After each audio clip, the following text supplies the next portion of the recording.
Kako ste doživeli današnji protest? Tak protest mi mine vedno zelo stresno. V bistvu težko se je braniti proti lažema. Nekdo te obtoži za stvari, ki jih ni v življenju nikdar nisi počel, nobene kršitve ne naredimo, delamo po zakonodaji, posegamo po viških iz narave oziroma naše kože, naše krzno je 80% gojeno oziroma rejeno za meso. Živali so rejene za meso, ker so pa bile lepo oskrbovane, so lahko tudi krzno. Sicer je nekoristen odpadek. Kateri laži so to? Laži so recimo, da žive živali udirajo. To je najhujša laž, kar jih je lahko. Zakaj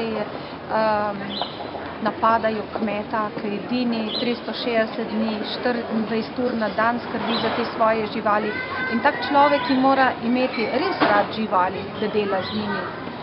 To so manjše kmetije, to je tudi naš vir naših surovin in nažalost proti tem današnjim protestnikom, proti krznu, so ti kmetje, ti mali kmetje ob mnogokrat kar velik vir dodatnega dohodka. Tudi oni morajo preživeti svoje otroke in sebe. A ste imeli morda občutek, da vas želijo obtoževati, glede na to, da ste krznarka? Ja, v bistvu to itak vse skozi počnejo. Jaz ne vem, zakaj name ne grejo. Jaz sem za to, da se kontrolira kmetije, da te živali dobro živijo in tako naprej. Dejansko se vedno vprašam, zakaj?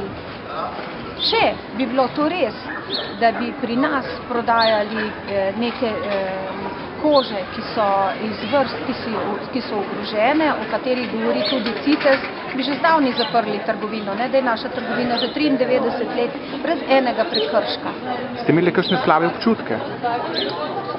Ta stres, tudi moji sodelavci, sodelavke, hvala Bogu, vsi smo še socialno dosti dobro preskrbljeni, plačujemo davke, plačujemo dajatve. Vsi se bojimo za službo.